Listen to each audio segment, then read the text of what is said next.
Hi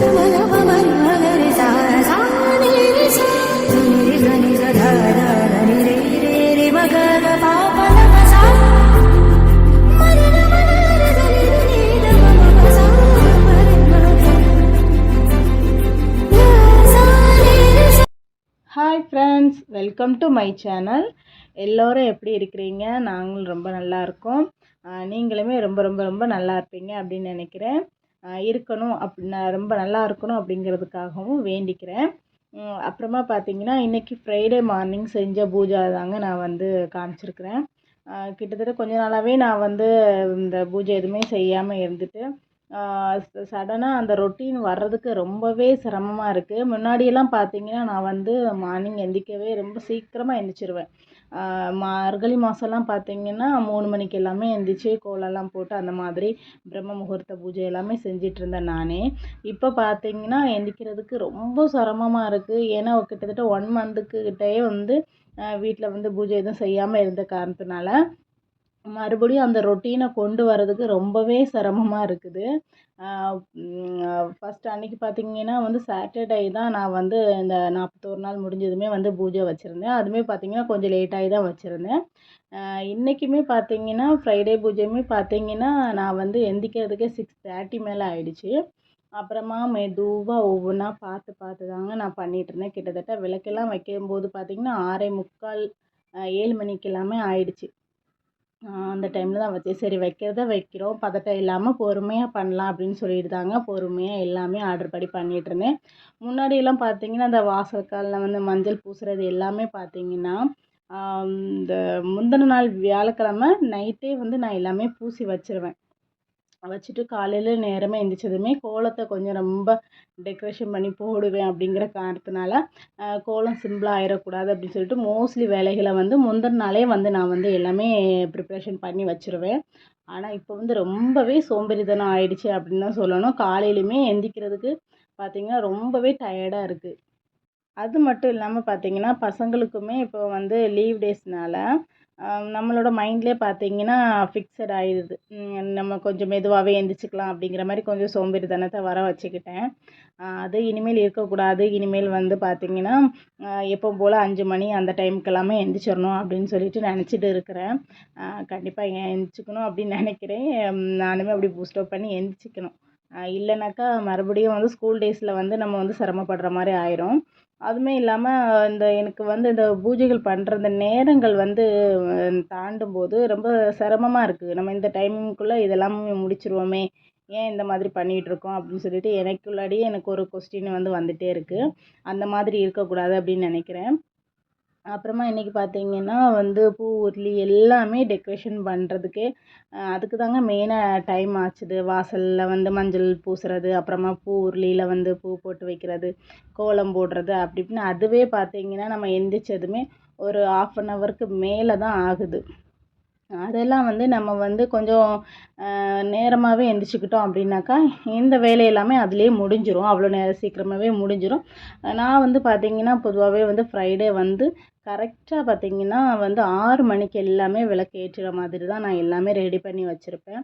6 மணிக்கு விளக்கேற்றி இந்த ஸ்லோகங்கள் எல்லாமே சொல்லி முடிச்சுட்டு 7 மணிக்கு உள்ளாரவே வந்து பூஜையை வந்து நிறைவுபடுத்துகிற மாதிரி நான் வந்து வச்சுருப்பேன். அப்படி தான் இவ்வளோ நாளுமே நான் பண்ணிகிட்ருந்தேன். ஆனால் இன்றைக்கி பார்த்தீங்கன்னா 7 மணிக்கு எல்லாமே தான் விளக்கே ஏற்றுற மாதிரி இருந்தது. கொஞ்சம் கஷ்டமாக தான் இருந்துச்சு. சரி நம்ம உடம்புக்கும் ஒத்துழைக்கலையா, சரி அப்படியே நம்ம கொண்டு வருவோம், பழைய நிலைமைக்கு நம்ம மாற்றிக்கலாம் அப்படிங்கிற ஒரு இதில் தான் நானுமே அப்படி பண்ணிகிட்ருந்தேன். இந்த பூஜா திங்ஸ்கள் மட்டுமே பார்த்தீங்கன்னா எவ்வளோ தான் ஆர்கனைஸ் பண்ணி வச்சாலுமே பார்த்தீங்கன்னா குழம்பி குழம்பி போயிடுது.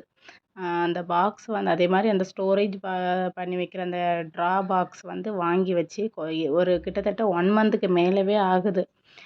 அதை வந்து நானுமே அரேஞ்ச் பண்ணி வைக்கணும் வைக்கணும் அப்படின்னு சொல்லிட்டு தான் பார்த்துட்ருக்குறேன். ஆனால் நடக்கவே மாட்டேங்குது. ஏதாவது ஒரு விஷயத்தில் வந்து அதை வந்து செட் பண்ண விடாமலே ஆக்கிட்டுருக்கு. அந்த பூஜை ரூம் பக்கத்தில் இருக்கிற அந்த ஜன்னல் பார்த்திங்கன்னா அவ்வளோ மெர்சியாக இருக்குது. பார்க்கும்போது எனக்கே வந்து கோவம் தான் வருது. என் மேலே தான் எனக்கு கோவம் வருது.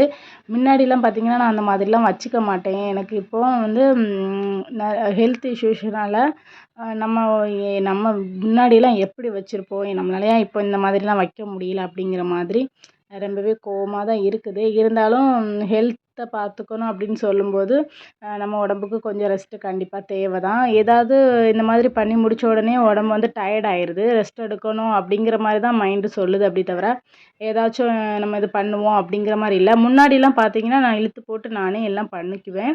இப்போ கொஞ்சம் வந்து பண்ணிக்க முடியல. அவ்வளோதான். ஆனா இன்னைக்கு வந்து எப்படியாச்சும் இத அரேஞ்ச் பண்ணணும் அப்படின்னு நெனச்சுட்டே இருக்கிறேன். இன்னைக்குமே அது நடக்குதான்னு தெரியல. முடிஞ்சா இந்த வீக்குள்ளாடி எப்படியாவது முடிச்சிரணும். சாட்டர்டே, சண்டேக்குள்ளாடியாவது முடிச்சிரணும் அப்படின்னு நெனச்சு ஒரு பிளான் வச்சிருக்கிறேன். பார்ப்போம். அது இன்னைக்காவது முடியுதா அப்படிங்கிறத பார்ப்போம். அப்படின்னு சொல்லிட்டு. அப்புறமா பார்த்தீங்கன்னா, இந்த இப்போ வந்து இந்த பாதம் வச்சிருக்கிறேன் இல்லையா? அந்த கோலம் இது போடுற அந்த அச்சு வந்து, அது வந்து இந்த எது எடுத்தாலும் ரூ. 10 அப்படின்னு சொல்லிட்டு நெறைய பஸ் ஸ்டாண்ட்ல, திருவிழா கடைகள்லாம் வச்சிருப்பாங்கல்ல, அதில வந்து ரூ. 10க்கு தான் நான் வாங்கியிருந்தேன். ரொம்பவே பிடிச்சிருக்கு. பொதுவா நான் இந்த மாதிரி எதுவுமே வாங்க விரும்ப மாட்டேன். நானே எனக்கு கையால் அந்த மாதிரி போடணும் அப்படின்னு நினச்சிட்டு ஆசைப்படுவேன். நானுமே இந்த மாதிரி தான் எல்லாரும் நிறைய விதமாக பாதம் போடுவாங்க. ஆனால் எனக்கு இந்த மாதிரி பாதம் போடுறது ரொம்ப பிடிக்கும். அதே இது அந்த அச்சில் இருந்த உடனே ரொம்ப பார்த்து ஆசையாக இருந்தது. சரி வாங்கிடலாம் அப்படின்னு சொல்லிட்டு ரூ. 10 தானே அப்படின்னு சொல்லிட்டு வாங்கிட்டேன். மோஸ்ட்லி வந்து கோலத்துக்கு வேண்டி இந்த அச்சு இதெல்லாம் வாங்குறதுக்கு வந்து எனக்கு அந்தளவு இன்ட்ரெஸ்ட் கிடையாது. நம்மளே கையால் போடணும் அப்படின்ட்டு தான் நான் ஆசைப்படுவேன்.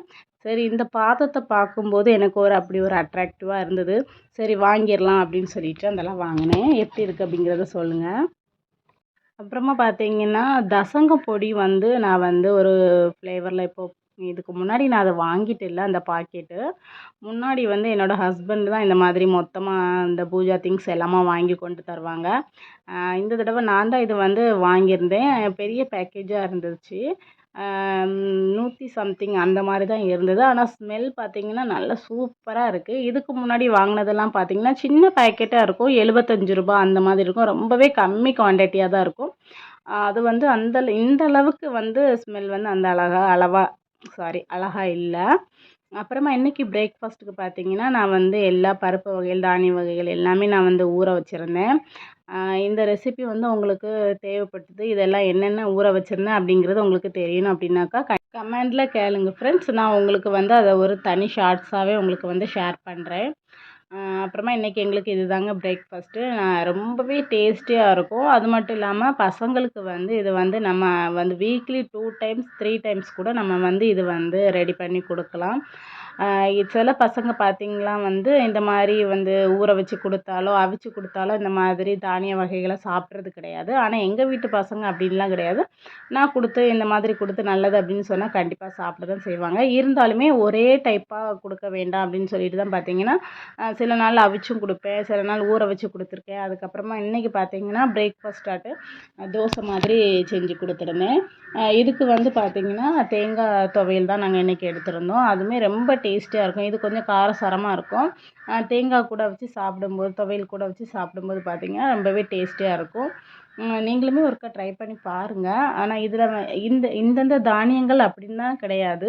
நான் என்ன சேர்த்துருந்தேன் அப்படிங்கிறத கேட்டிங்கன்னா, அத நான் தனியாவே சொல்றேன். மத்தபடி பார்த்தீங்கன்னா, நீங்க வீட்ல இருக்கிற எந்த தானியங்களா இருந்தாலுமே சரி, நீங்க ஊற வச்சு இந்த மாதிரி தோசை பண்ணிக்கலாம். அரைச்சு தோசை பண்ணிக்கலாம். ரொம்பவே டேஸ்டியா இருக்கும். நான் வந்து பார்த்தீங்கன்னா, இந்த மாரி தோசை பண்ணும்போதெல்லாம் பார்த்தீங்கன்னா, மேக்ஸிமம் வந்து நல்லெண்ணெய் விட்டு தான் சுடுவேன். ரொம்பவே மணமா ரொம்ப டேஸ்டியா இருக்கும். இந்த மாதிரி ஃபுட்டு பார்த்தீங்கன்னா, பசங்களுக்கு வந்து செஞ்சு குடுக்குறது ரொம்பவே நல்லது. அதே மாதிரி பசங்களுக்கு வந்து செஞ்சு குடுக்குற சாப்பாட்ல பார்த்தீங்கன்னா, நெய் அதுக்கப்புறமா நல்லெண்ணெய் வந்து சேர்க்குறது ரொம்பவே நல்லது. பசங்களுக்கு உடம்புக்கு வந்து இந்த வெயில் காலத்தில வந்து நல்லெண்ணெய் வந்து அதிகமா சேர்த்து சாப்பாடு குடுங்க. அது இன்னுமே ரொம்பவே நல்லதா இருக்கும். உடம்புக்கும் குளிர்ச்சியா இருக்கும். அப்புறமா பார்த்தீங்கன்னா, என்னோட கம்ஃபர்ட் ட்ரெஸ்ஸான நைட்டிய தூக்கி போட்டாச்சு. நைட்டி போட்டதுக்கு அப்புறமா பார்த்தீங்கன்னா தான் ஃப்ரீயா இருக்கு. அதுக்கப்புறமா நானுமே பார்த்தீங்கன்னா, தோசை எடுத்து சாப்பிட்டுக்கிட்டேன். சாப்பிட்டு முடிச்சதுமே அப்புறமா பார்த்தீங்கன்னா, கொஞ்சமா வந்து கழுவ வேண்டிய பாத்திரம் இருந்தது. அது அப்படி இருக்கட்டும் அப்படின்னு சொல்லிட்டு, நான் சாப்பிட்டு முடிச்சதுக்கு அப்புறமா பார்த்தீங்கன்னா, ஒரு 1/2 அன் ஹவர் போல கொஞ்சம் படுத்து ரெஸ்ட் எடுப்பேன். எடுத்துட்டு அதுக்கப்புறமா மறுபடியும் நம்மளோட ரொட்டீன் லஞ்ச் எல்லாம் செய்ய வேண்டியது இருந்தது. கிச்சனுமே கொஞ்சம் மெர்சியா இருந்தது. அதெல்லாமே கிளீன் பண்ணலாம் அப்படின்னு சொல்லிட்டு, கொஞ்சம் ரெஸ்ட் எடுத்துட்டு வரலாம் அப்படின்னு சொல்லிட்டு விட்டுட்டேன். ஓகே ஃப்ரெண்ட்ஸ், இந்த வீடியோ பிடிச்சிருந்தா லைக் பண்ணுங்க, ஷேர் பண்ணுங்க. கண்டிப்பா கமெண்ட்ல சொல்லுங்க. Okay bye.